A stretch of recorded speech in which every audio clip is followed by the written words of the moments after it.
Good morning, everyone, or good afternoon, good evening, depending on where you are joining us from. A very warm welcome from King's Business School today to our latest webinar in our series with Dstl, this time on the timely topic of people analytics and the future of people management. I'm delighted to welcome Leonie Webster from Dstl, who will be hosting our event today, and our four speakers, Dana Minbaeva from King's Business School, Julia Host from PwC, and Chris Peterson and Christian Smith from the Ministry of Defense. King's Business School are delighted to be co-hosting this series with the Dstl, and we hope that you will enjoy today's video conference. So I will hand over to Leonie to further introduce our event outline and speakers for today. Leonie, on to you. Thanks, Lucia. So good morning. It's my absolute pleasure to welcome you to the sixth and unfortunately penultimate iteration of this ongoing collaboration between the Defence Science Technology Laboratory and King's Business School. So a warm welcome to you if you've not attended one of these events previously, and welcome back to those of you that have. We hope that, as always, you find it engaging and stimulating. I'm pretty sure I say this every time, but we really do have an exciting lineup of speakers today. And as Anicia said, they'll be discussing the highly topical issue of people analytics. We're living in an increasingly data-driven world, so it's really important to try and harness insights from this data to make critical decisions and affect meaningful change. People analytics is the practice of collecting and transforming HR and organisational data into actionable insights that can improve the way that an organisation does business. By using people analytics, organisations can make better hiring decisions and improve performance management and retention. However, as we'll see today, there are some critical factors to consider and foundations that need to be in place before we can even start to analyse people data. Our speakers are going to touch on the numerous challenges and opportunities presented by people analytics, and we'll each present a very different perspective on the topic, coming at it from academia, industry, and defence respectively. As with our other video conferences, the use of video and microphones are limited to the panel only. However, we will be taking questions, I think through the chat function is the way that that's going to work most effectively. So you'll find that on the bottom of your screen. So please do use this to ask any questions that you might have. The intention is to have questions at the end of all the presentations, but please don't feel like you need to wait until then to ask your questions. Please pop them in the chat function throughout as they occur to you. So just a little bit of an introduction to us and the community of interest, like we always do. So the Defence Science Technology Laboratory is here to ensure that innovative science and technology contribute to the defence and security of the UK. This series of video conferences, alongside a series of newsletters that you may see in your inboxes, is part of a project called POTRA, which stands for People, Opportunities, Threats and Radical Approaches.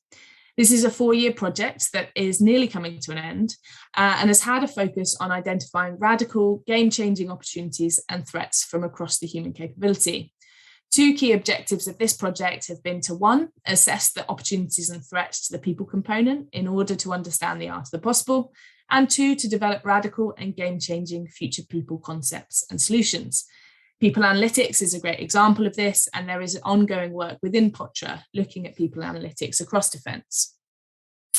So we're here because part of understanding the opportunities and threats to the people component of defence led our project team to engage with a number of individuals across government, academia and industry about research being conducted in relation to the future of work. Turns out lots of people have an interest in the similar topics, so we wanted to try and bring together expertise and research and highlight some of the great work underway. So over time, this kind of snowballed into a community of interest, which is now in excess of 400 members. And we hope that the video conference is a really nice way to bring that community together and bring some engaging issues and research into the spotlight. So our aim is to bring together people from across the UK to discuss topics of mutual interest and share expertise in the people future space.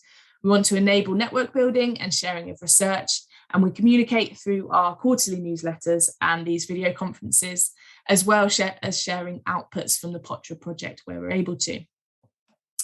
So in terms of today's agenda, We've got guest speaker Dana Minbaeva from King's Business School, who will lead off the proceedings with a discussion of some of the work she's conducted on human capital analytics. Julia Howes from PwC will then present on some of the reasons behind the increased interest in this area, before touching on some of the common errors that people make when trying to employ people analytics. And then finally, Chris Peterson from the MOD, alongside colleagues Christian Smith and Sasha Gibbons, will provide an overview of how Defence Digital are trying to use people analytics and share some of the challenges and opportunities that they've encountered. As I said, we'll then open the discussion up to questions from the audience and a wider discussion around the issue of people analytics. I'd really encourage you all to contribute with any thoughts that you might have, work that you might be conducting in this area, as well as questions to the speakers. So without further ado, I will introduce you to our first guest speaker. Professor Dana Minbaeva is a professor of human resource management at King's Business School. She also has a part-time appointment at Copenhagen Business School in Denmark. Her research on strategic and international human resource management has appeared in top-tier international journals, numerous chapters and books. She's received several national and international awards for her research achievements. Dana is actively involved in the MBA and executive education at various European business schools. She works in close contact with Danish and European multinationals on the topics of human capital analytics and is the research partner in Nordic Human Capital Advisory. Dana, over to you. Thank you very much. Well, I guess I don't need to share my first slide. Here we go. And thank you very much for lovely introductions, Leonie. Let me just adjust my volume. And here we go.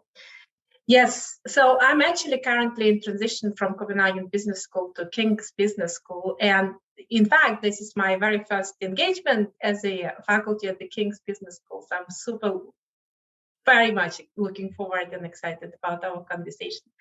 The topic is also extremely close to my heart, people analytics. You could say HR analytics, human capital analytics, workforce analytics. There's plenty of terminology in here. Something that I've been working for the last 10 years or so, and both as a researcher, but also as a practitioner through our academic consultancy, Nordic Human Capital Advisory. So for today, I decided to focus on 3 questions. Why people analytics, what to do in people analytics, and more or less, how to approach it in the best possible way. Let me start with the first one.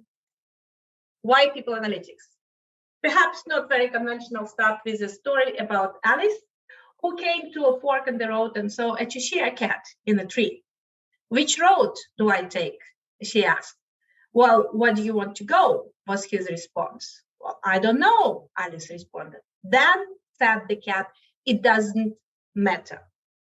So where do you want to go with your people analytics? What do you want to get? Where do you want to get with the insights that this powerful, you could say, management approach actually would deliver? The reason I'm asking this question is because there are lots of buzzwords and there are lots of conversations around analytics in general and people analytics in particular.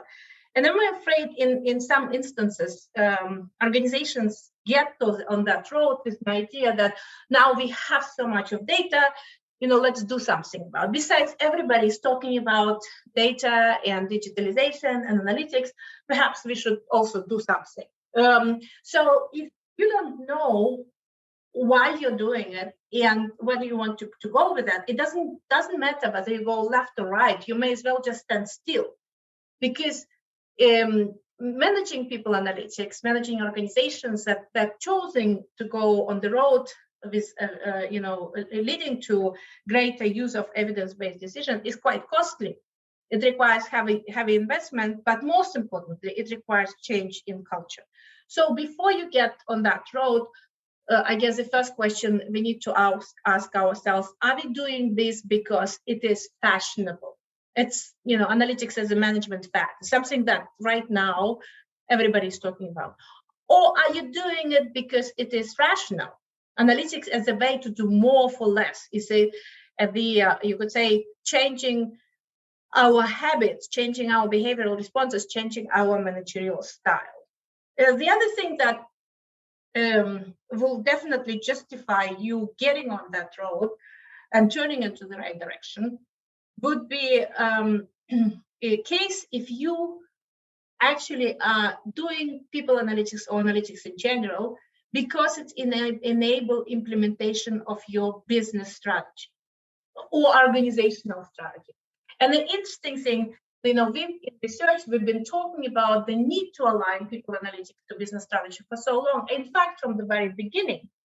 And in principle, it doesn't seem, as very hard, but it's sometimes so obvious that actually it must be articulated within the organization. Why do we do analytics? Why do we want to, embrace, for example, automation and particularly maybe in the future even artificial intelligence in our people decisions? So, and the third thing that I would like to mention when talking about why do we do analytics, why do we engage in people analytics, is the fact that human capital analytics or people analytics would matter most when there is a substantial variance in human capital. In other words, when looking at your organization, the variance in organizational performance actually comes mainly from the variance of human capital. If that's the way your organization operates, then it's definitely a must do investment from the organizational perspective. But if your value adding activities are coming from something else, maybe from the value appropriation, in other words, if human capital doesn't matter, analytics won't either. And that's perhaps one of the most difficult to consume facts, but nevertheless quite important. Once these three things are kind of identified and talked about, the next question is to connect it into the broader strategic framework. So when I talk to C-level executives about the place of HR strategy, I like using this slide where I basically say it all starts with a strategy. Usually I would put business strategy in here. Today we talk about organizational strategy. So the answer to the question, how do we create value? What is our business model? How do we create and deliver value to our customers, in our case today, to our to stakeholders, to the society? After that, we need to answer a question, how do we enable business strategy? In other words, what kind of organizational capabilities are required to deliver on that chosen organizational or business strategy? And the typical capability should be clearly observed and should be very valuable, rare, difficult to imitate, but possible, organized. In other words, that organizational capability must be a strategic resource, something that would differentiate you, from your closest competitors. After those two questions comes the most my mind and in my world, the most important question: where do these capabilities come from? In other words, how does our HR strategy create such capabilities? Are we talking about individual competences, processes, structures? And what we are looking in this case, we are looking for the alignment between strategy, organizational capabilities that are needed to deliver upon that business strategy, and HR, individuals, processes, structures that would create such capabilities. That's where capabilities would come from. So when we talk about HR, then on that lower part, I will put different HR processes, right? It could be talent management. It could be performance management. But today, we'll put people analytics.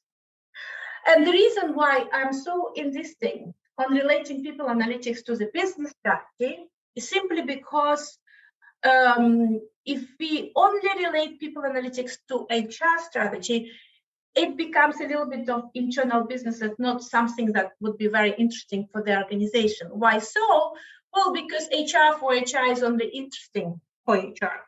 Besides, we're also dealing with quite a heavy legacy system And, also lots of changes happening in that area with the increase of artificial intelligence and automation, the generic bias towards statistics or anything to do with numbers. HR is still in the preferred place of hugging the tree and smelling the flowers. So that thing about statistics, oh, good, it's not something we want to do. In other words, I would argue that there is a significant need to scaling up within this profession. Besides, I would argue, and I'll be very happy to share this article, this provocative commentary with you. I would say that HR, as we know, is heavily disrupted by the three major global megatrends. So that's why I do believe that people analytics would be much better off if it's connected directly to the business strategy and organizational capabilities needed to deliver upon that. So if we come back to this chart, let's kind of appeal to those of you who are coming from the Ministry of Defense. I read your very interesting strategy, that's Science and Technology Strategy 2020. That's ambitious strategy, which sort of clearly articulated ways of creating value to the society. In that strategy, among other things, I found a description of organizational capabilities needed to deliver on the strategy. So things like understanding the future, making the right decision, and seizing opportunities. So giving that strategy and giving that organizational capabilities needed to deliver on that business strategy, organizational strategy. So what kind of questions then should we have for people analytics? We could have time. I would have asked you to type it in the chat, and please do so if, regardless of to discuss. But thinking about it myself, I put this question: how can people analytics contribute to creation of such organizational capabilities listed above? In other words, how can people analytics make our organizations be able to understand the future? How people analytics can enable our managers to make the right decisions, so maybe evidence-based, and kind of support our employees in seizing the opportunities. So here is for you my first takeaway. In making analytics, always start with a business problem. Or for our case today, always start with something that would definitely add organizational value. Because we remember HR for HR is only interesting for HR. So in human capital analytics and people analytics, we should look how variance in whatever we know about people affect variance in organizational outcomes. In terms of what can we do? Again, looking through your strategy, I found this interesting visualization and the slogan that innovation will thrive if there is a rich mix of skills, experience, thought, and approach. Also in my conversations with Leori, I understand that diversity and inclusion, something that definitely appeals to the current organizational culture. And in the strategy, it is clearly articulated that innovation requires diversity. So most probably lowest hanging fruit in here and quite quick win would be something that would do with diversity. In my work, we often have this conversation. Company, how does diversity affect performance? What kind of diversity affects what kind of performance? And I don't know whether, but maybe it's because in this part of the world, stakeholder approaches to management, emphasis on diversity and inclusion, equal pay for equal work, and things like this. So it may be fashionable, but at the same time, I would say that, in fact, when we talk about diversity, every single organization has data on diversity. Ever since we moved from the paper forms into the Excel sheet, we have enough data for diversity. So why is it so difficult to connect it in a causal model? Well, let me put it this way. Imagine in engineering consulting, the quite recent conversation I had with this multinational, on average in their team, they have 2 females and 4 males. Is that a diversity? Yeah, or that's okay. For engineering consulting, that's actually not bad. But what if I told you that those 2 females are secretaries and those 4 males are actually engineering consultants? That suddenly changes the whole picture, right? So linking diversity to the organizational outcomes actually on the surface looks quite easy, but in principle, it's not that easy because there's so many aspects of diversity. Diversity is not one thing, and just going with pie charts and 47% females, 50% of males will not work. And how do we do that? Well, what you will need a simple formula like this, which is called, for example, relational demography index. That would actually accustom for all kind of variable of interest, could be gender, age, nationality, job grade, years of experience, you name it, right? I could also explain it differently. I could explain more visually and say that within team diversity, even if you look here at the last column called maximum, this is diversity, separation, right? So we have 50% of one and 50% of another. This is also diversity. It's a maximum of disparity. For example, a corporate board where we have, for instance, for some of the Danish boards, they would bring in someone from Sweden, and the rest are from Denmark, and they will call themselves an international board, right? So that's actually not necessarily diversity. What we actually mean by diversity, we mean maximum of variety. Why am I so obsessed about these differences? For simple reason, because they are calculated in a different way. Now, this insight exists in the literature on team diversity. How I wouldn't expect, analysts to kind of pull out this formula from the desk and easily apply. Of course, you need to build bridges with academia, connect with researchers who are actually doing this work and know these insights. Because if you calculate diversity in the right way, you could really get very interesting insights. Well, here's an example from our work with one big multinational company that was interested in diversity, in the team diversity, right? They had the measures of the team performance and they had some measures of individual performance. Now, this is actual slide from the presentation and the executive board, and you can see that I marked in a dark green the key drivers, in red those that has negative significant impact. Needless to say that behind this table there are hundreds of regression models, but this is a summary, this is a snapshot, right? We controlled for team characteristics and the manager's characteristics because we do know from research that these things will matter, but basically calculated different types of team diversity. This multinational for many years been working on the diversity program centered on nationality and gender. Our results actually show that neither individual nor team performance are significantly affected, so those 2 coefficients were in fact non-significant. It doesn't mean that they don't matter, because this is one model. We look for so many things at the same time, because again, diversity is never one thing.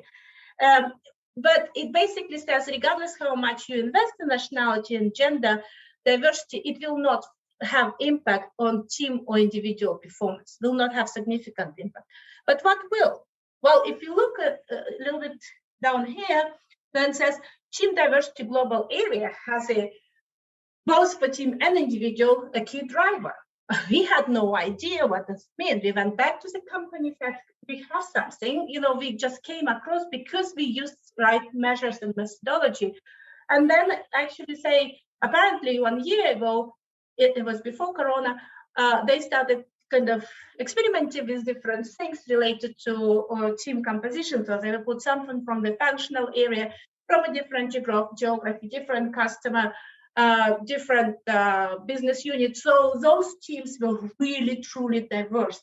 And exactly this kind of diversity actually producing best performance, both on individual and team level. So the next question comes, if you have 100K to invest in driving diversity, where would you invest and what will pay off most? So this is a kind of example of, where using the right measures, you actually can greater insights, but not just looking on one little thing that you've decided by using stomach feeling that it is important, but looking at everything you have and actually unpacking the context in a good way.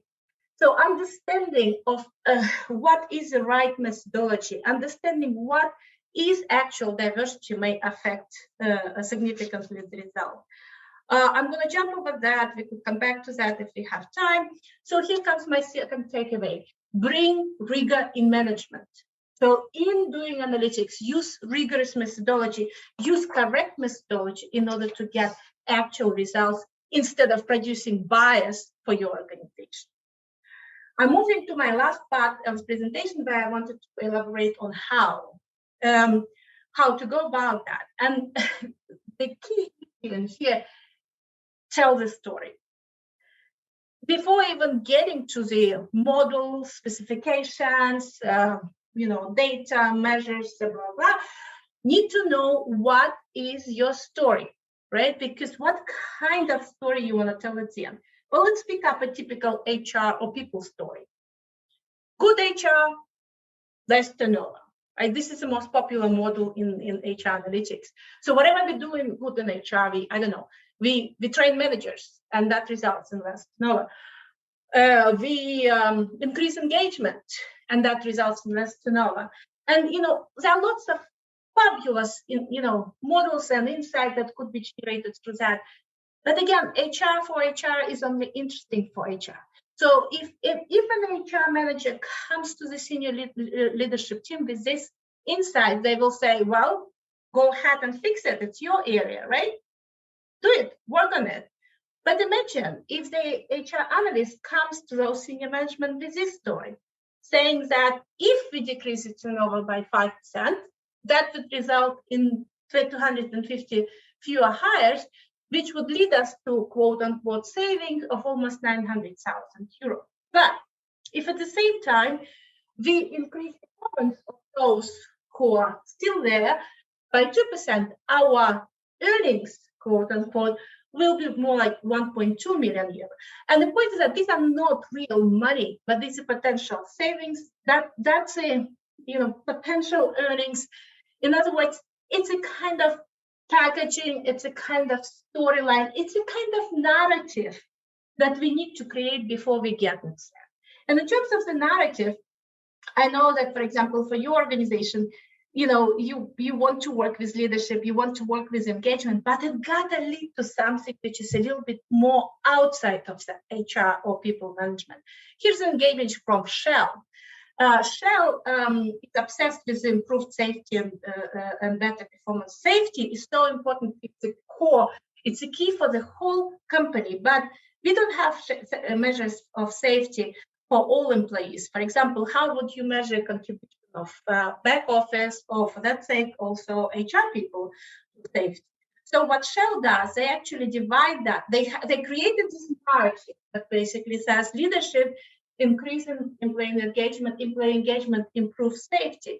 But they tested that narrative in multiple ways. For example, for a group where you have the measures of safety, they would test in regression how employee engagement affects safety. And for the rest of the organization, they would say leadership affects engagement and how it works for different parts of the organization. So they're working with a bigger narrative. Analytics part produces insights for specific issue. And then comes our third takeaway: tell a story, create a narrative, maybe even before you actually get into the nitty-gritties of statistics. Maybe right now we can also take the final narrative with the final takeaway with my final slide. Every analytics project is a change management project. You are changing through analytics, through the evidence-based insights, you are changing behavioral patterns, and therefore it is extremely difficult. For example, in Shell, they've long realized it, and they say that the ultimate two questions we ask ourselves whenever we initiate an analytics project are: would our senior line management see the value of insights and proposed interventions? And number two, What would it take to suspend long-held beliefs in the light of new data? Because people don't like changing behaviors. People don't like behavioral changes.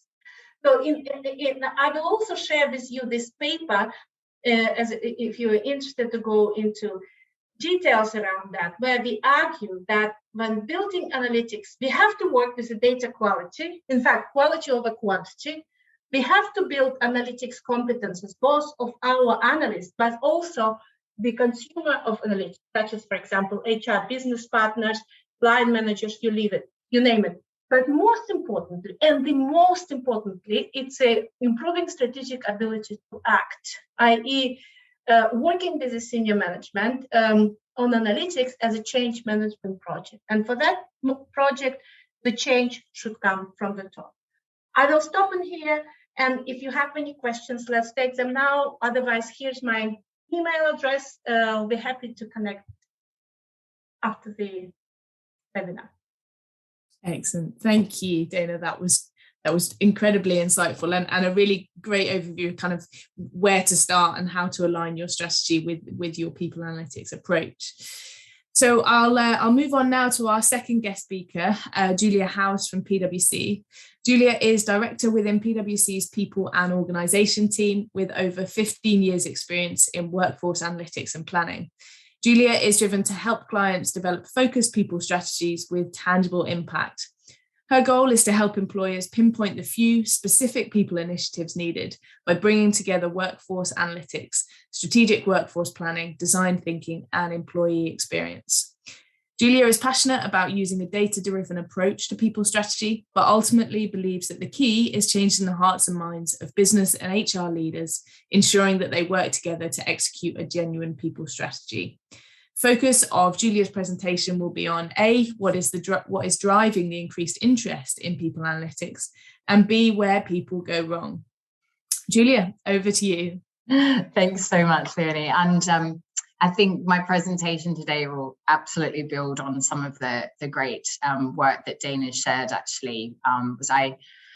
I think where organizations go wrong is by not starting with a business strategy. So we've got a lovely continuation of that theme as we talk through today.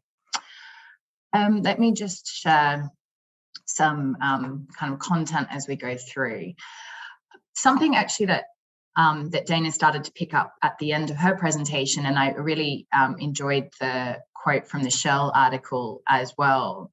What we're finding a lot is that, the reason people, HR and, business owners are looking for analytics more, and there's so much, I think, excitement, investment and application of it, is that the workforce is getting more complex. So, in the past, we have been able to do what we've done historically and kind of get away with it. We've hired similar people to the past. We've given them a similar value proposition. They join us for the same reason. We give them a similar career path. I mean, things have been tweaked along the way, but has rarely been a period of time where there's such a fundamental shift that for the first time, I think, as a senior business owner in an organization, when you think about your employees and who you need, how you'll get them, how you'll keep them, what their career path should look like, what skills they should have, how you'll keep them motivated, how you'll keep them, kind of well and engaged and productive. In the past, we've intuitively known it because we've hired ourselves, whereas now that's fundamentally changing. And so I think what we want to do is use analytics to help us understand that.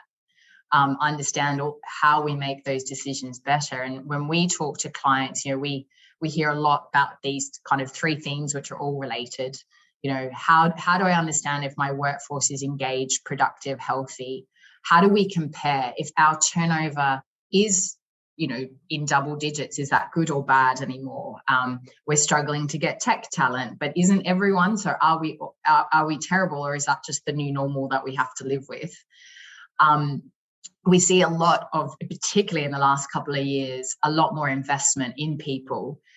But what clients want to do is use data to understand what's the few investments that I can almost double down on and make sure they're the ones that will really be the game changers, as opposed to kind of dappling in multiple kind of strategies, initiatives, people investments at the same time. And when we talk to HR, that's what we feel the most. I get this feeling of almost fatigue. We're doing so much stuff, but it doesn't feel like it's landing. It doesn't feel like it's changing. So how can we use analytics to maybe, pinpoint the few things that will make the biggest difference? And I think underpinning all this is how do we attract, motivate, and retain the right people? But as I mentioned, so the interesting point that I think I found in that second shell quote from Dana's presentation, that second point is, while everyone agrees with the left and is motivated to find the right people and use analytics to help, what happens is that when you actually go through the analytics project and you deliver insights, if managers and business owners who own the change needed, when the analytics shows them things that they weren't prepared for and changes that they're not comfortable with, what they often end up doing is destroying the analytics as opposed to changing their mind. So you have to be prepared with that. I think there's great excitement with analytics at the beginning, but you've got to be prepared that in many cases, good analytics actually showcases something that potentially managers don't want to hear or are uncomfortable with. And therefore, you've got to have the right story and the right communication around it. And you can't sit back and think that actually the analytics will do the job. So I agree wholeheartedly that a huge part of the skill set of the analytics team is actually around change management. And you can use data to help with that change. So I'm very passionate about it. But I think where my biggest area of I think failure with analytics is that people think that by showing the data results, that's sufficient. And really, you've got to think of that almost as only being halfway through the journey. So I guess in summary, we all see, I think there's a huge amount of belief that data insights are critical. Unless we can understand how we transform, we can't even begin to start that transformation journey well. But we just hear over and over again that either we don't know where to start or we've started and we didn't get to where we thought we'd get to. And I think at the moment there's so much noise. There's new data sources, there's new technology products, there's new tools, and it's exciting. It's magnetic to be attracted by those tools. We're the same, and you start to see the new providers and you get excited about that. And I see so many times where organizations almost try and fit the tool to the organizational problem. And then that's often the case where these things, pan out badly. So I think what I want to share with you today is how do you start and kind of go through this from that business lens that Dana was talking about. And my biggest kind of warning is really try not to get sucked in by the attractiveness of the tools. There's so many out there and they are great, but wait until the right point in the process until you almost even start evaluating them rather than jumping into them first. Because what we see time and time again, and I feel like I've been putting up a slide that's similar to this for about 20 years now, is that everyone's saying it's important, but there's a massive gap between people starting and the people saying, yes, we can do it, or yes, we've had success with it. I won't be overly bad story though. I have seen changes, so I think 15 years ago, success in people analytics was we got headcount right, and you go to workforce analytics and metrics conferences and people would say, HR won the headcount debate or finance, and that was the big success story after a year of investment. So I think we've moved on past that. There's lots of great examples and some really fabulous work that's going on, but we still have this disconnect between what's expected from analytics and what's being achieved. And I do think it comes back to these issues of connection with business, what's really needed, but also this change manager role at the end. How do we use the data to drive decisions, not just present the data? So I know this is a busy slide, but I'll just leave it up for a while. This is my, I guess, pathway through. And it's not easy. So it looks easy. It's conceptually very straightforward. Where it comes apart is in the execution of this. But I think this links very nicely to the messages that we heard from Dana. You know, obviously you have to start with the business problem. What I find though is that people still like jump over this set. So they conceptually start with the business problem and spend about 10 minutes on it.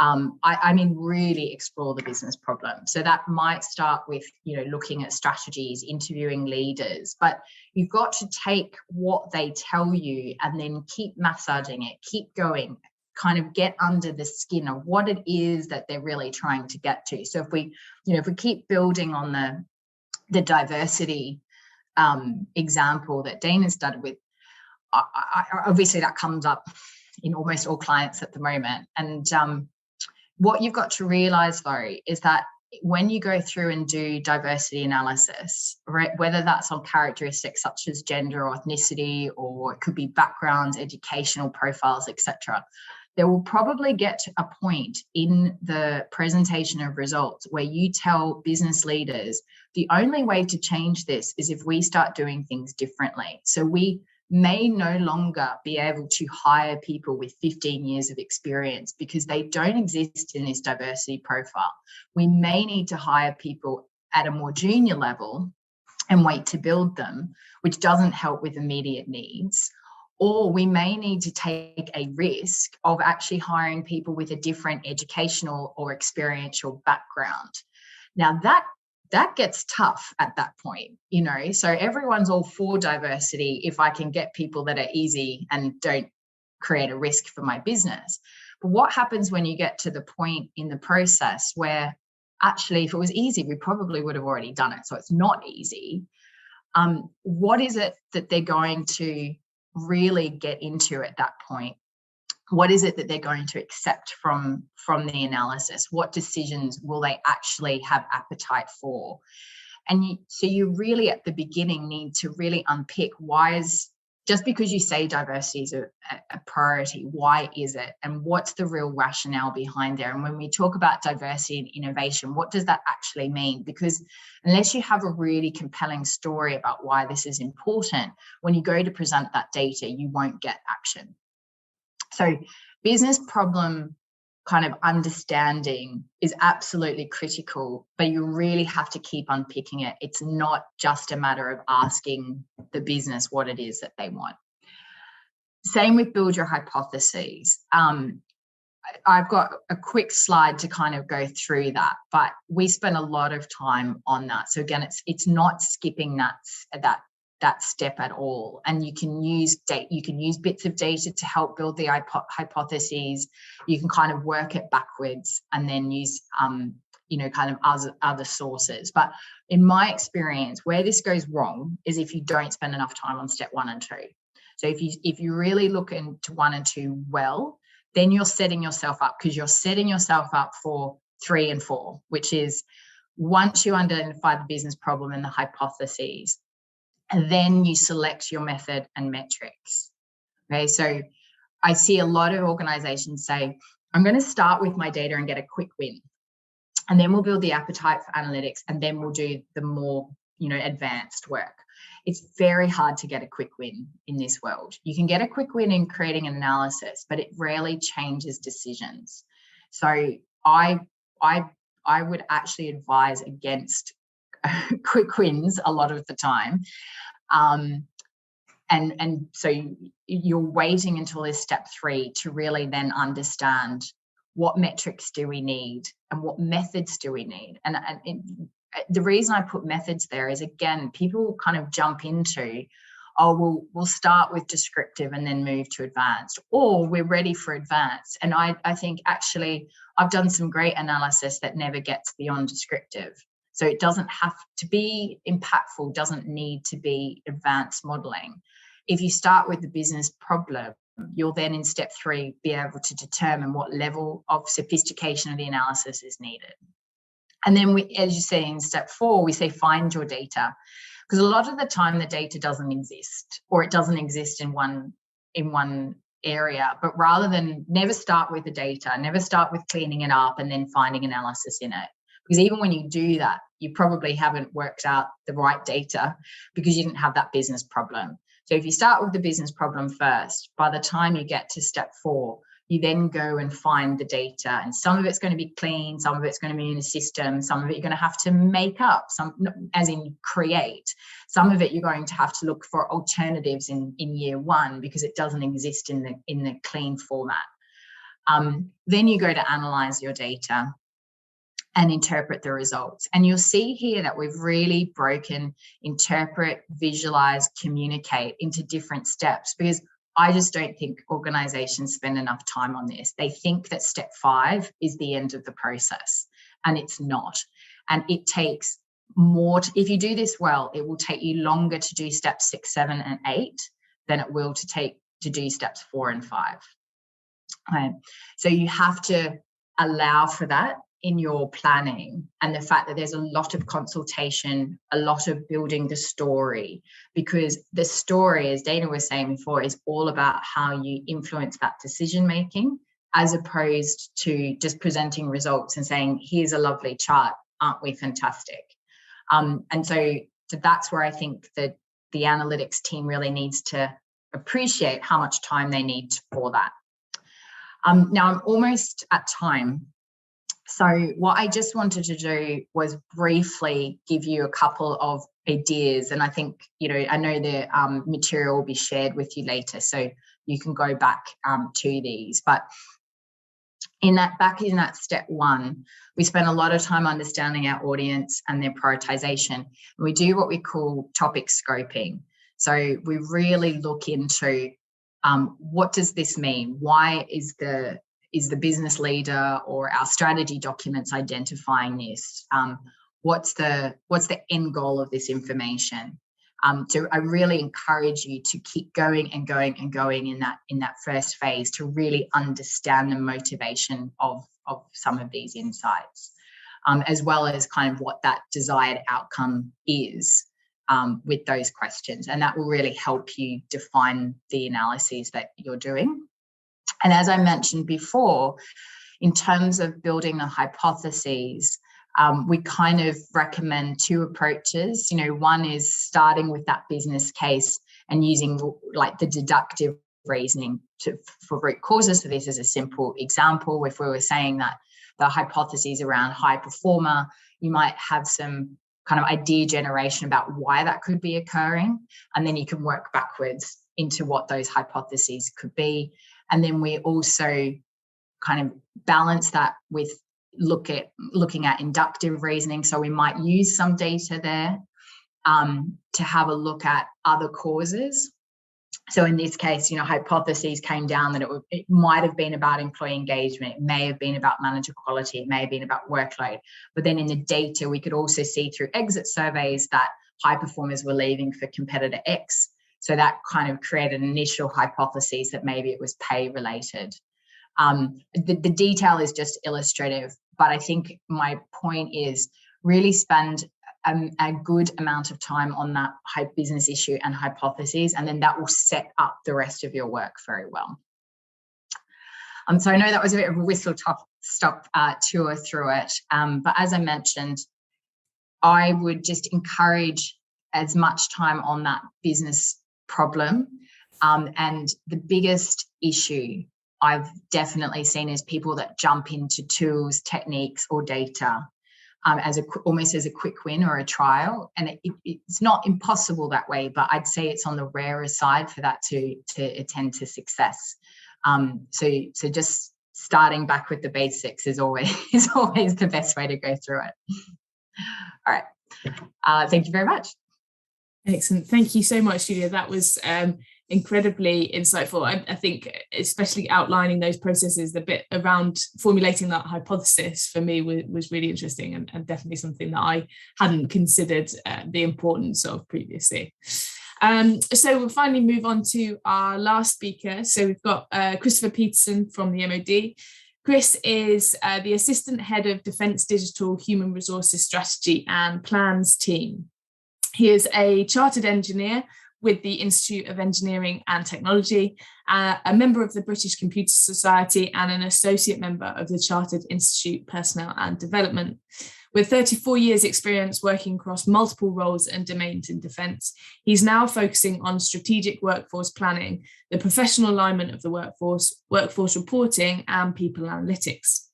Chris's talk will review how the HR team in Defence Digital are looking to develop the use of people data, advancing from workforce reporting, so providing information about the current workforce, to people analytics and adding value through insights.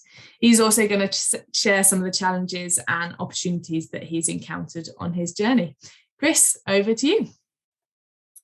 Yes, good morning, and thank you very much. I'm just hoping I'm sharing some slides with you now, so I'm just going to, I've got two screens here and I'm flicking between them. Yeah, so all being well, you've got some slides here. Yes, very nice to meet you. So as is mentioned, I'm going to talk a bit about people data in Defence Digital, but I'm also joined by my colleague Christine Smith, who works in the centre part of Defence, and we're going to expand that journey to talk about what's happening in one part of Defence, in terms of Defence Digital and the area that's responsible for, in the nicest possible way, turning Defence into a more digital organisation, to what's happening in the centre of Defence around the similar themes around workforce, people and analytics. I'm going to take you on a very quick journey in terms of, and I think it's really interesting, from hearing the last speaker, it was really, really good to hear about understanding what the business wants, and taking people on a journey and realising this is a bit of a change. What's really important is for me to help try to build that journey when I'm communicating with seniors around what people analytics is and that journey is. We often talk about very stovepipe views on what they want and what they need, and it's clarifying, well, to get there we need to build this understanding of the data picture. And I use this really simple model, which is quite well published in terms of understanding what a data is, it's just information in a sort of an unorganized form in various repositories, and certainly for Defence, we've got them in many repositories all over the place for all our people data, because we've got different types of people in Defence. So a military data and a civilian data and a contract data all held in different places on different systems with different levels of accuracy. But some things we need to do with that data is understand what do we want to measure, and how we measure that data, and then it's that move towards, well, what metrics do you want to apply to that? So what calculations do you want to make, and assess on those? So is there a relationship between two measures that gives us a ratio or a metric that we want to be mindful of? And then most importantly, how do we escalate one of those to be particularly our key performance indicators? So in that sense of having targets to understand what are our really important metrics or measures that we need to be monitoring. And there was mention of diversity and data, and we have a real challenge in Defence around our diversity because of the nature of our workforce. And you can imagine gender diversity across Defence is considerably skewed because of our huge service population and the majority of our armed forces being male. So we've got some real data points that skew some of our information in terms of that sort of activity. And then it's moving it on into that, realizing that we can then do something called analytics on this data, and we can start looking how we can drive insights and inform business decisions. And this is very much a cultural change in terms of how we really get behind it. So what I do when I engage with people, I talk about, this is what I want, and we say, well, actually, this is almost like this is not an exhaustive list, but this is a list of some of the things we often talk about when we're talking about measuring data and having some metrics. It's about all these sorts of things.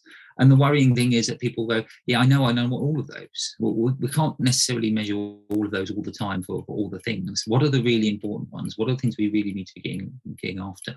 And where do we need to start? And to be brutally honest, we're starting right at the beginning of this journey.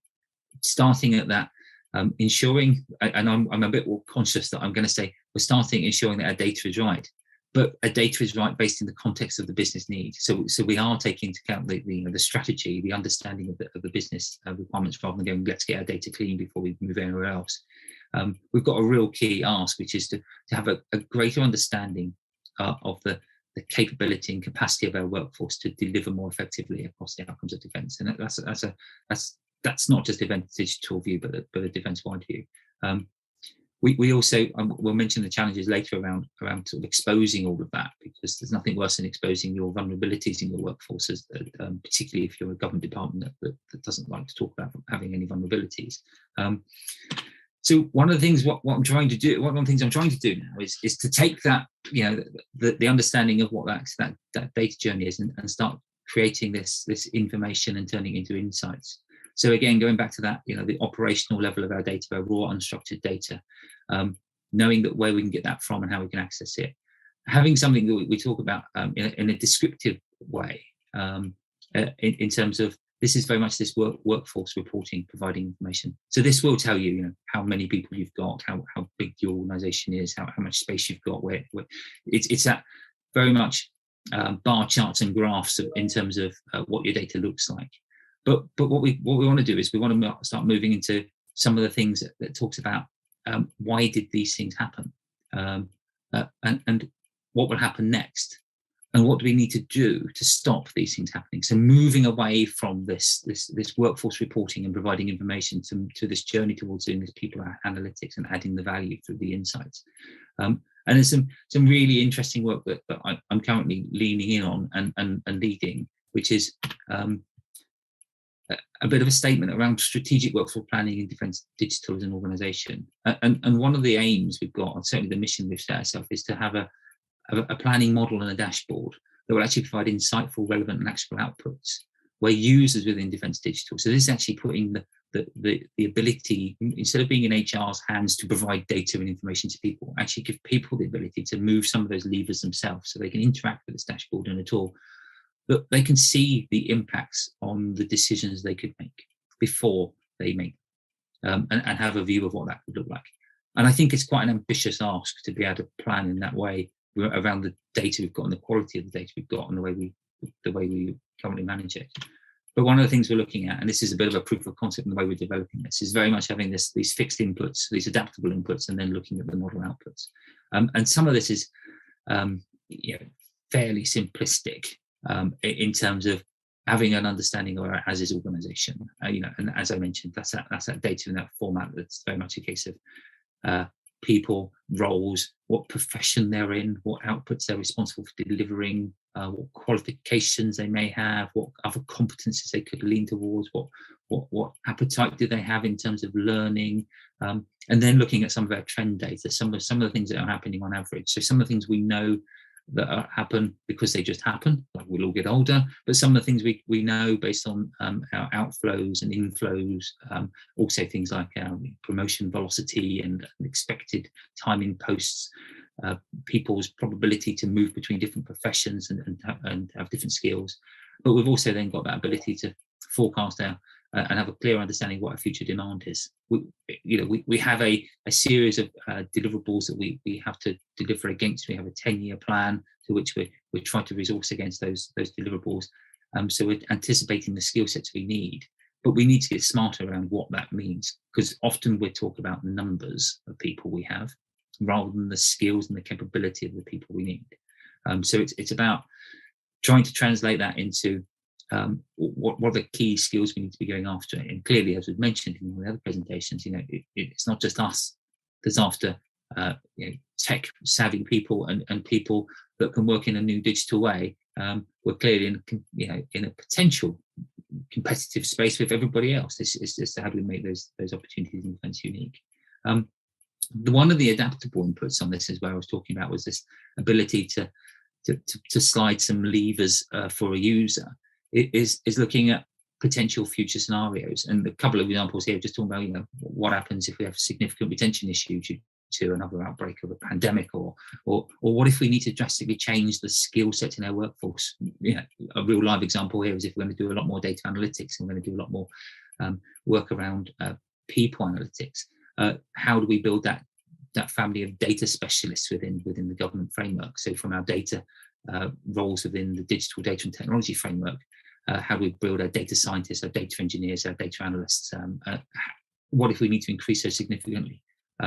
And we may have identified that we need more data scientists in terms of understanding our people analytics.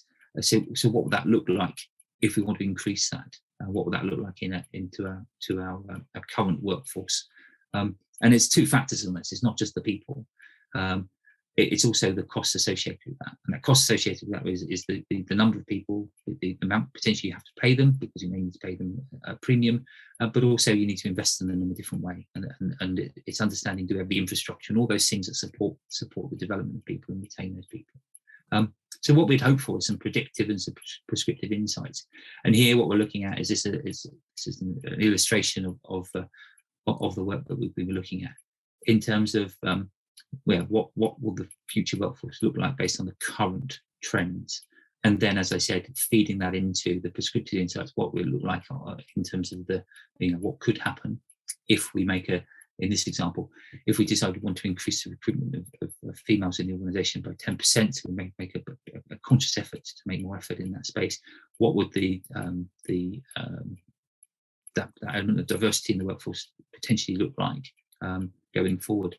And is that good enough? So we can start to say, are those interventions, can we predictively and prescriptively measure what those interventions could do to the workforce to give us some understanding, rather than wait for 10 years and then go, well, actually, we never really got where we were going to get to. We never were going to get to where we will get to, because we will know that already. That's the plan. So therefore, making sure we make those interventions the right size for the right impact.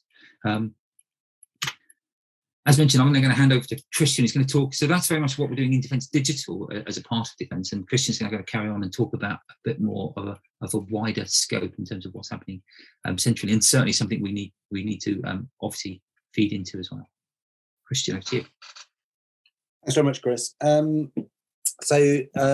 name, some of you know me. My name is Christian Smith. I'm an independent consultant that's been brought into the MOD to set up a people or HR analytics team within the centre. So I refer to it as a centre because if you think of if you think of the MOD, within that we've got the Defence People team, and that's effectively a group HR organisation. And then sitting beneath that we have the Army, the Navy, the Air Force, UK Stratcom, and lots of other organisations as well. But effectively, the Defence People team is what we have at a group HR level. But we don't have all the levers. It's not like the centre is sort of all powerful. In fact, most of the authority in defence has been delegated to the frontline commands. So when we think about the group HR function, it doesn't really cover everything. So we do things like remuneration, accommodation, diversity and inclusion, and a number of other things, but it's not necessarily everything. But we are looking at strategic workforce planning. And whilst the frontline commands are doing a lot of strategic workforce planning themselves, we think that we've got a big part to play in that. And what you've got in front of you is what we refer to as the people system. People system is a strategic workforce planning model. There are lots of them, and they usually contain these components. But effectively, it is about understanding and defining supply and demand of our people. It's about being able to attract and recruit the right people into an organisation. It's developing and managing our people once they're in the system, and then it's helping them to transition out. And sometimes it's worth noting in defence that they don't always necessarily transition out straight out. They might go from being a regular to a reserve, from a regular to being a civil servant. A civil servant might also be a reservist, for example. So it can be quite a complicated model. And then it sort of operates as a cycle, as I say, because in order to understand supply and demand, you need to understand your inflow and outflow. And the little box at the top is where I'm focused with strategic workforce planning. And for us, it's all about insights. And I'll just step back slightly. I mentioned I was brought in to set up a HR analytics team. That hasn't happened yet. And it goes back to, I think it was Julia's point about it being the right time. And I just don't think it has been the right time to set up this team in defence. We've run a number of sprints with some analysts where we've produced some analytics outputs. We have produced data or information and insights that we weren't expecting. we find it useful to myth bust. So, for example, we looked at voluntary outflow, and the popular conception is that defence has a real problem with retention, but actually it sits at about 5%, sort of between 4 and 6%, depending on the economy, predominantly, which is pretty low. And I think there are people that know more, be able to sort of look at other organisations in the audience and understand it's pretty low. And that came as quite a surprise to a lot of people who just assumed that we have a massive problem. We invest millions of pounds in retention measures, but clearly it's working. So, but taking this further and doing further investments, whether that's in people, data scientists, data engineers, and so on, or tools, we haven't created the compelling case for it yet. So we're stepping back and we're aligning, and it's almost Dana's first point about aligning the strategy to the enablers, and we're setting up one of the directorates within the Defence People team as a strategic workforce planning directorate. So if I can move on a slide, please. Apologies in advance, actually, this might be a bit clunky because there's lots of builds on this slide. So you'll hear me say builds quite a lot.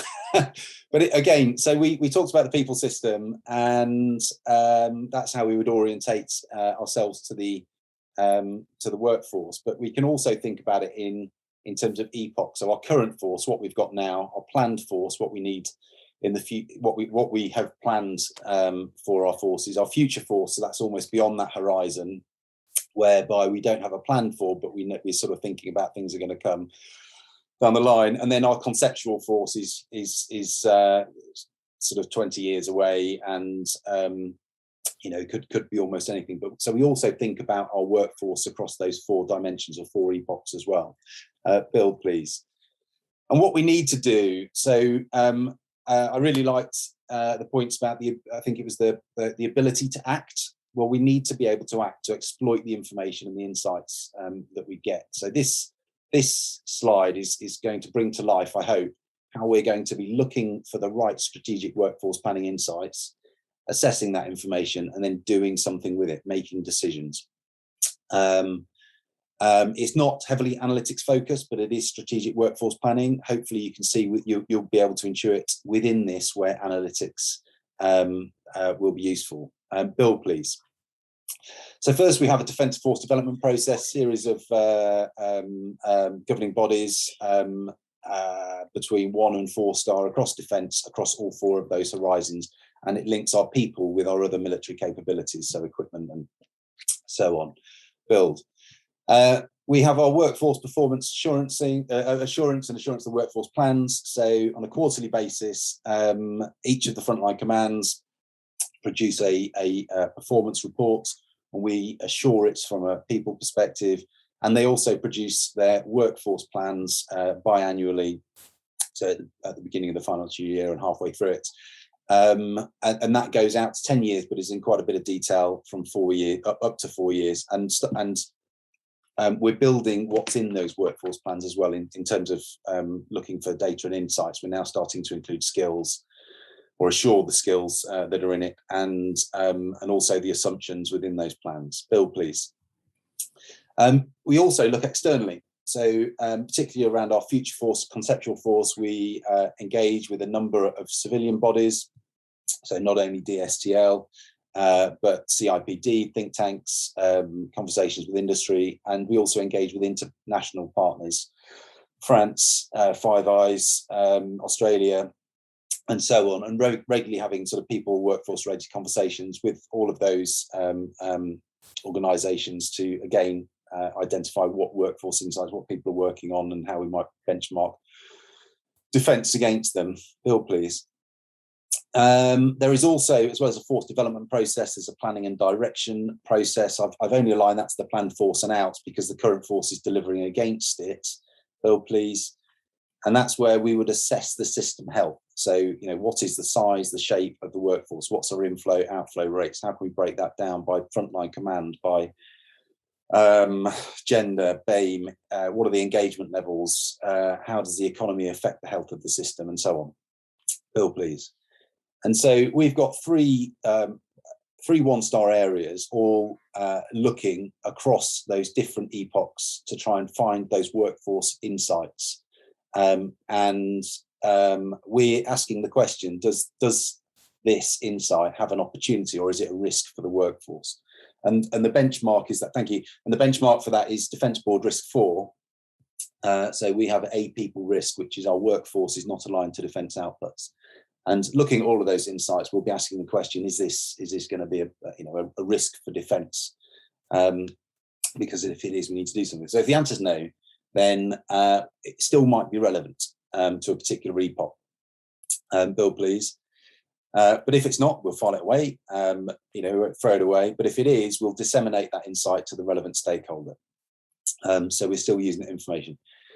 But if it is a risk, then the next question is, should the centre own it? And again, that's important because we don't have all the levers. The frontline commands often have a lot. But assuming that we do, Bill, please, we then ask, do we need to change a policy? And if the answer is yes, is there a policy lead? There sometimes isn't, and then we'll engage that policy lead. If there's no, then we have another team, another one-star area that will start defining that problem, and that will lead to an acceleration of new policy development. So Pan Defence Skills Framework, segmentation, whole force approach, they're all things that Defence is working on in that area at the moment. Bill, please. And then we've got what, sorry, yes. And then, but if we don't need to change a policy, we still might need to do something. Bill, please. And that might be commissioning research and analysis. If we're not sure, we could go back to our finding the information and look for it ourselves across any one of those epochs. And we've got a number of research analysis teams within the DPT. We've got access to defence analysis. We've got access to Dstl, DST, and the frontline commands also have their own research and analysis teams as well that could help us do that. Or it could do one of these things: update DB4. We could escalate it to a particular governing body. It could inform our planning and direction processes. It could inform the next defence strategies or force development. Now, Bill, please. Now, of course, I said that we might not own this. And in that case, that's where we need to formally engage the frontline commands, the top level budget owners and the enabling organisations. That may lead to an update of their workforce plans if we think that that's necessary, or it might be that they can contribute to any one of the outputs there. So that's the strategic workforce. That's the way we're going to build the strategic workforce planning capability. We're putting a whole directorate into this. Going back to the right time for analytics, I think as this model starts to take shape, we will want to move through it more flexibly. And a lot, be able to sort of get to that exploiting the information a lot quicker. And I think the answer is in analytics. A lot of this can be automated. There's a lot of data. Some of it's good quality, some of it's mixed. But with the right analytics, I hesitate to say tools because I believe that a few data scientists, engineers, and programming language can do the analytics just as quick as investing, and probably more effectively than cost effectively than investing millions in tools per se. But we will create the pull and the desire for analytics more once we start seeing once we start to see these insights being generated and we start using them to make decisions and act on. And that's it for me. Thank you. So, and I think just to summarise, we were talking.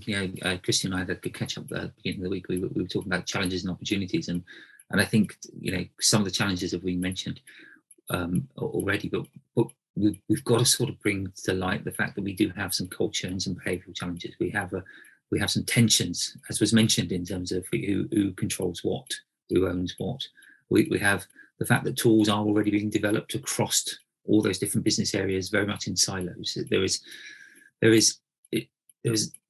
a need to either centrally coordinate or bring those together. And Defence Digital recognises this in things like the development of any apps and any digital service that are currently being delivered.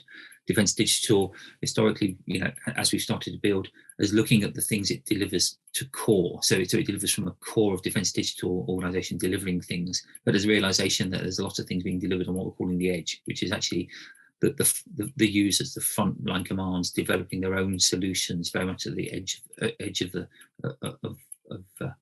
the organisation. It doesn't mean that's a bad thing, because there's lots of innovation that happens in that space. But the idea is trying to work out how we pull these things together, cohere these things, and deliver them in an effective way across the whole department, for a number of reasons. There's also, we've got some issues around, as I think I've mentioned, truly understanding how our workforce, and Christian mentioned how our workforce is not necessarily aligned to our outputs. There's questions around workforce segmentation, and how do we segment a workforce? How do we ensure that when we do have a workforce, they are working on the highest priority activities? So there's some prioritization considerations. Professional alignment, we're working towards a broader government adoption of professionalisation. So, the ideal being we merge ourselves towards these professional capability frameworks across different professions within government. And there's a number of other challenges there, data quality, closed nature of HR systems. They're not necessarily open APIs. We can't just pull data off when we need them. But we've also got lots of opportunities. And as we mentioned, Pan Defence Skills Frameworks is an opportunity and ability to get after and understanding how we define the skills that are needed against the critical outputs in defence. We're also docking into the wider government professional intervention. So where I said on one hand, we're being asked to adopt these frameworks, but it does mean that comes with benefits. So, for example, the government digital services, CDDO area, where they will start bringing in digital data and technology specialists, we can start hopefully backing onto, joining onto those initiatives to bringing new skills, and we're also viewing our capability in a way that can do things like what we're calling unified career management, the adoption of things like doesn't matter which service you're in, doesn't matter civil service or any of the individual single services. If for example you're a data analyst or a doctor, then you are a data analyst or a doctor as a profession, and you're also all in defence. So there is that unified approach to understanding our capability. And also, as mentioned, the fact we have opportunities linked into things like the digital backbone, which are pulling the threads of people, process, technology, and data to the heart of this, and ensuring it's all secure in a way that means we can access it when we need it and the right people can access it. And the newly appointed Defence Chief Data Officer, as well as the data strategy that's supporting that. So we've got lots of opportunities here. But again, go back to that, the challenge, culture, behaviour perhaps, and bringing people on that journey. So that's it from us. Thank you. Excellent. Thank you so much, Chris and Christian. Really interesting to get an insight into what Defence is doing and kind of how you're leveraging the data and the information that we have available. So thank you for that. So we've got a good sort of 10-15 minutes or so for questions now. So I'll give you a couple of minutes to start typing those into the Q&A or chat boxes. But whilst you do, I just wonder whether any of the panel, whether you have any questions that you wanted to direct or just respond to one another's talks.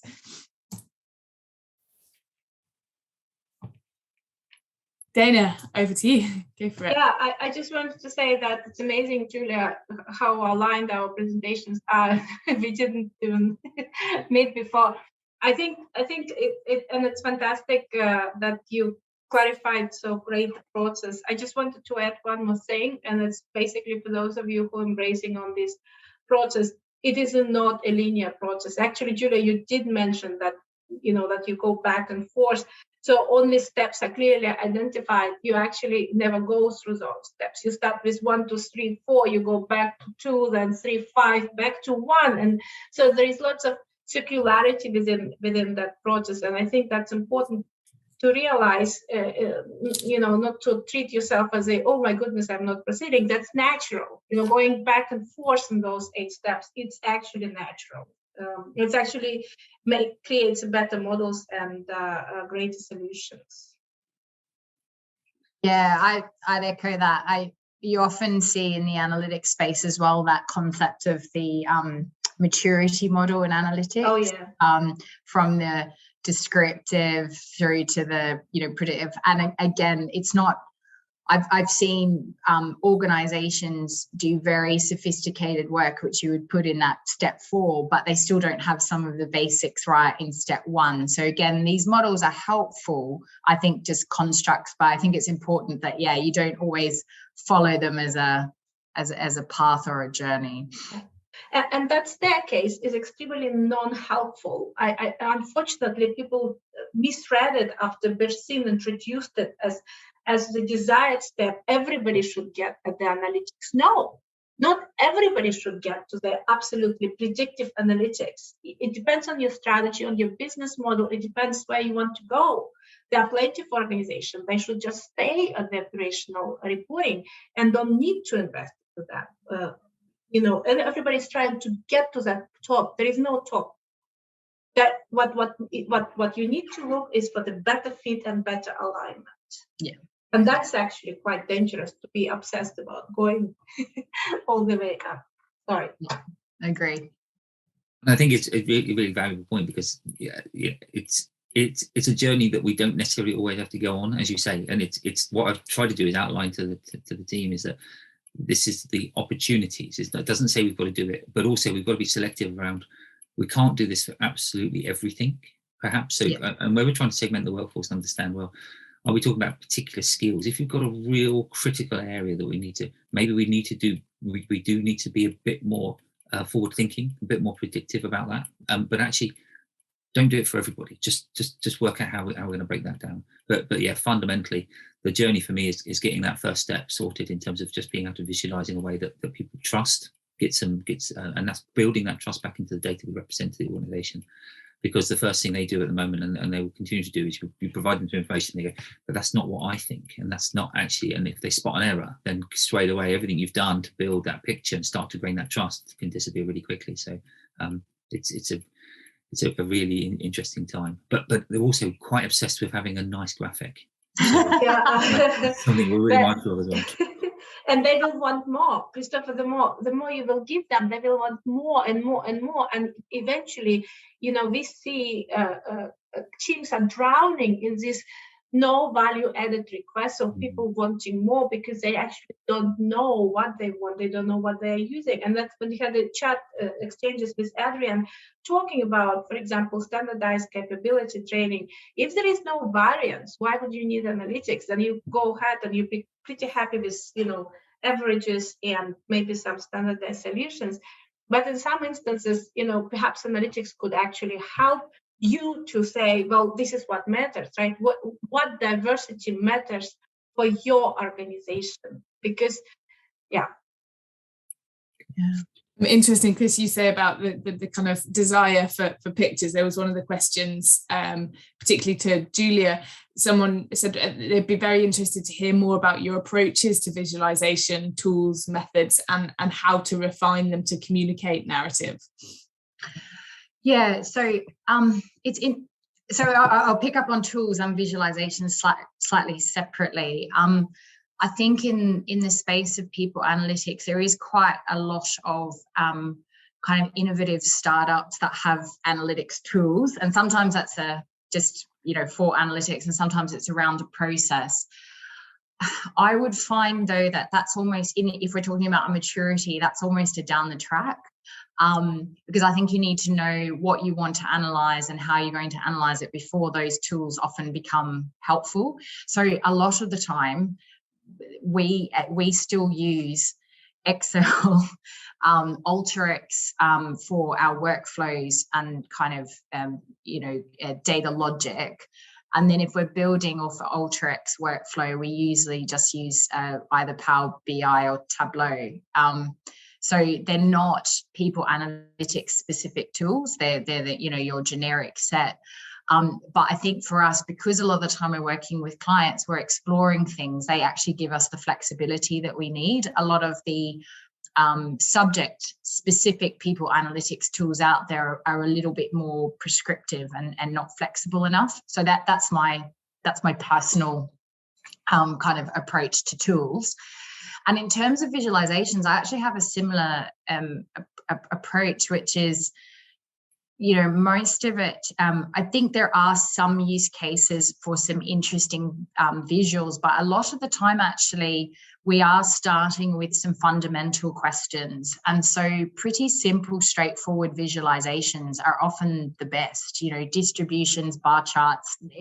It's rare that we need to go beyond that. So I don't spend much time on innovative visualizations because I actually don't think the stakeholders that we're presenting it to kind of need it or understand it or find it more helpful. But what we try to spend a lot more time on is the narrative. So less on the actual visualization of the data, but the storyboarding of it, which always goes back to that business question. Why were they interested in it in the first place? What's the decision we're trying to make? And then how do we make the data come to life with either through metaphor or relative kind of comparisons and things like that? That's where we spend most of our time. We keep the visualizations actually quite simple for 90% of the work that I do. Thanks, Julia. So there's a sort of slightly longer question. So the panel has raised themes and approaches that are familiar. So this is Hashim Hassan, strategic alignment, understanding the question, finding, assessing and exploiting information to realise change. Within the frontline command that I support, there's also a broader emphasis on talent and career management, as well as empowering individuals. I wonder what views the panel has on people analytics as an empowering capability for individuals, as well as a capability to understand and realise the benefits of strategic workforce planning. Don't know anyone wants to pick that up. It may be worth mentioning very quickly, I talked about the professional capability frameworks, and one of the things we're talking about in terms of developing our own talent is that measure, which may not be new to everybody else, but it seems quite new to us, is the military already do it, the civil servants maybe less so, is that understanding that they're part of a profession, they have some particular professional skills they need, but part of the career frameworks that are being produced, there are now developing career frameworks that go with them. So you can look at how you can invest in in those people. You can look at how you invest in an intelligent way around what training is right, or what exposure to certain situations is right, to enable them to gain the experiences needed to move on, progress and promote through the grades and through the levels within those roles. So there is a lot of work going on within the professions, across government, but also the heads of professions within defence, to look at how those frameworks are very much more public, much more easier to access and much more easy to navigate. So lots of opportunities that are coming forward in that space for particularly civilians. The military have a slightly different approach to it in terms of how they fill their holes, as it were, in terms of their gaps. I might build on. Sorry. I might build on the professions bit to say policies as well. Let's touch on that. So, what defence isn't short of is policy. There's a lot of it, but we have I think defence, the MOD has a responsibility to try and make that easier and simpler, and be able and allow more flexibility within those policies. For each of the frontline commands to interpret in a way that suits them best, so it enables them better. And so whilst I'm not speaking on behalf of defence, but I can see that this is a way that we could use analytics to empower, is that we could use analytics to test policies. I think asking the right questions about what impacts do these things have, finding the data that measure it, being able to produce the evidence that suggests that actually increasing flexibility in this space will have a positive rather than negative effect, will then lead to policy changes which should allow more flexibility and empowerment down at an individual level. But that's quite, I have to say, we talk about maturity, and I think most of the panelists have mentioned it. It's a real backwards and forwards process to sort of get there. So whilst we can sort of say we'll do all of those things, actually, doing it once on one policy is great. We've got hundreds of, so it'll take quite a while to kind of filter that far, I should think. Hello, can you hear me? Oh, hi, Anthea. Yeah. Hi. This is Anthea Lemon. I've about 20 years in the MOD and been in main building and now at the Defence Academy. It's great that we're actually looking at defence analytics, and I think that's really a good thing. My problem with it is that all the work that you've done there on the counting of the numbers and people has been done over the last few years. And let's face it, there's a huge political issues in terms of the numbers that the services would like within their particular service. So all this being fully manned, undermanned, and how many men or people rather, or service personnel are needed for which particular service and which particular piece of equipment, this has been done for years and years. And it's always a great big political thing. I can see that you're strengthening it and tidying it up, making it better. But I just find that utterly depressing that we have not shifted this on at all. For me, you've missed huge databases to do with the ABCAS. ABCAS is now collected, 5 years? You can marry this up with JPA data so that you can then start to look at patterns of behavior, which is what the other two presentations were about, not just simply how many people we have in each service, in each regiment or in each ship or whatever. We're talking about a much bigger sphere when we start talking about behaviours. And I did a piece of work with King's College, actually, with Professor David Guest, in terms of a longitudinal cohort data collection and marrying that up with their JPA record. We also have people coming into the services, their recruitment data. We have their training data when they're in basic, their phase 1 training or officer training. We have all these databases, which we should be, as an analytical group and as occupational psychologists, starting to draw on this data. So our bigger hypothesis, like, are we recruiting people who have particular problems? Or how many people are we recruiting, say, for soldiers who already have degrees? What level of education are they coming in at? Who are the people who do really well in officer training? Are these the people that stay? Are these the people that... There's bigger questions than just how many people do we have in each service against each particular career or trade employment group that we need to be exploring.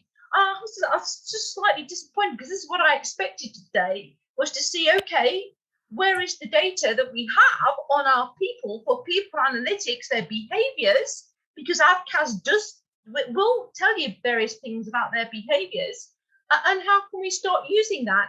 And more importantly, how can we start feeding this data into the management boards, our senior management boards, so they can actually get to see that?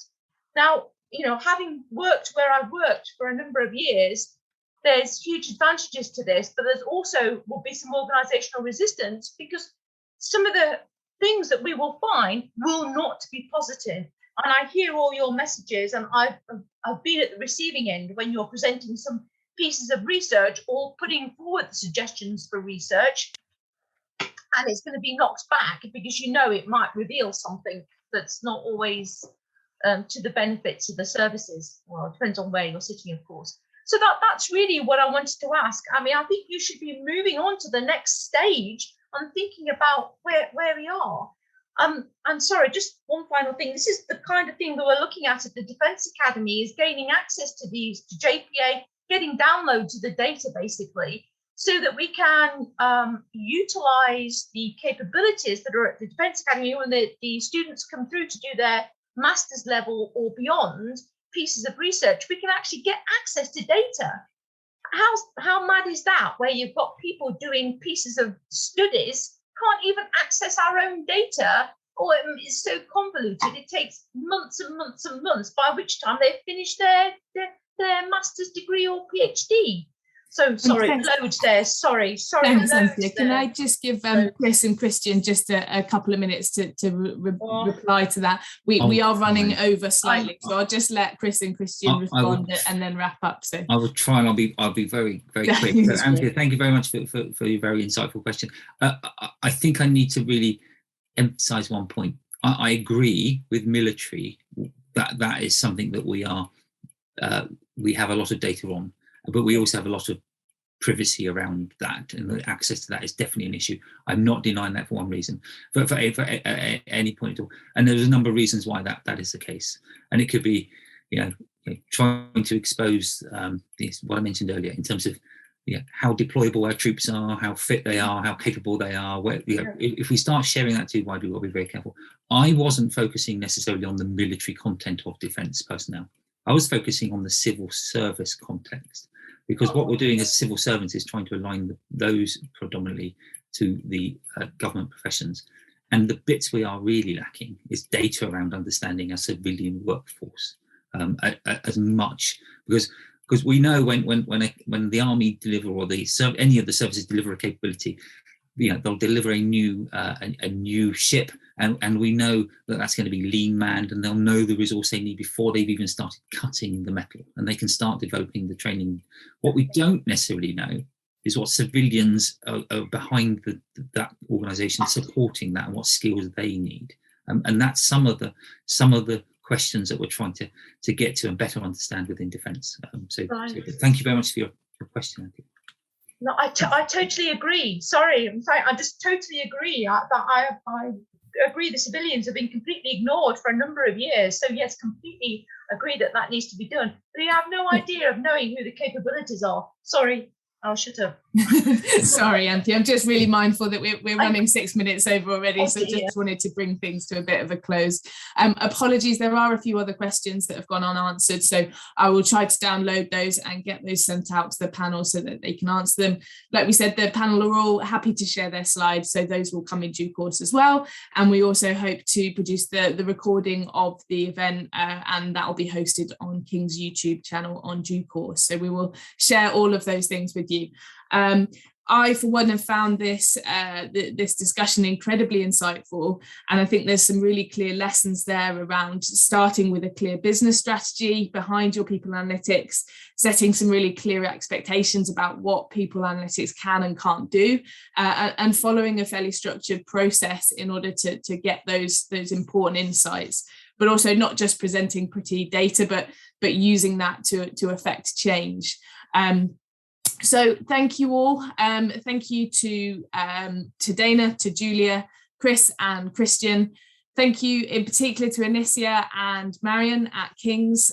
We really welcome this ongoing collaboration. I think it's worked really nicely. And then finally, thank you to all of you for engaging and giving up your morning to attend this event. We hope to hold the final event on kind of probably early March. So we hope to see you at that one. Otherwise, we hope you have a great Christmas, and we will see you in the new year. Thank you very much. Bye now. Thank you. Thank you.